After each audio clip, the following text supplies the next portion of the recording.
And we can bring you breaking news as the Rafah crossing between Egypt and the Gaza Strip has just opened. As you can see, the first trucks loaded with food, water and medicines desperately needed by civilians inside Gaza are able to start crossing. It's unclear how long that crossing will remain open. Israel had agreed to let the first 20 trucks through, but all sides have imposed conditions on those deliveries. Israel sealed its borders with Gaza, so that means the Rafah crossing between Egypt and Gaza is the only way right now to let in vital aid supplies. One other big question is whether foreign passport holders and dual nationals, at least 600 of whom are American, according to the US State Department, may be allowed out through that crossing.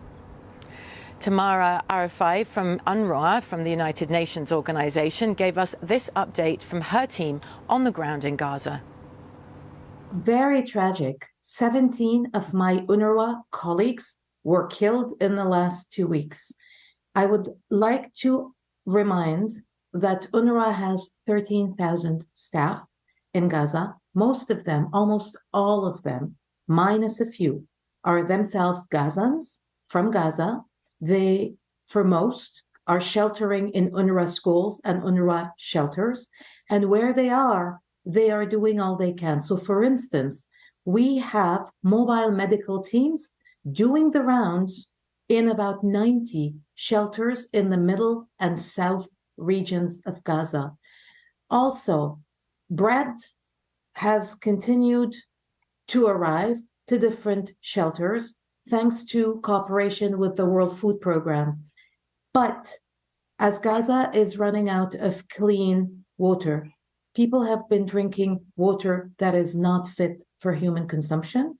And this also causes a huge risk for our ability and the WFP's ability and the bakery's ability to continue making bread if there is no clean water.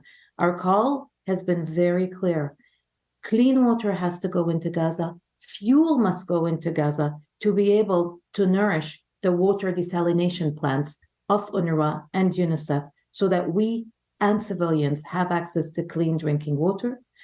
Basic medical supplies, we're talking about paracetamol, antibiotics and insulin, have to go in.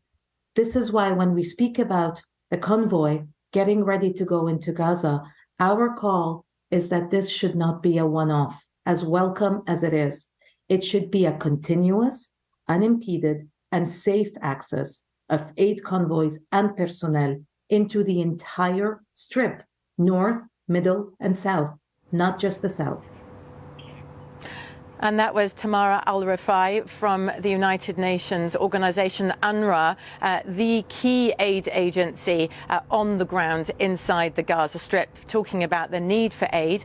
As we've been saying already in the last hour, the border crossing between Egypt and the Gaza Strip has opened to allow the first trucks of much needed aid allowed in, the practicalities of which we will hopefully be finding out as we go along. There's been a tweet in the last moments from the UK Foreign Secretary James Cleverly, who's been moving around the region in recent days. He says on the subject of the trucks going into the Gaza Strip, this aid is a lifeline, he says, for those who are suffering, but it cannot be a one-off. The UK continues to push for humanitarian access to Gaza. And we will be bringing you up to date, of course, this morning with those aid trucks going in.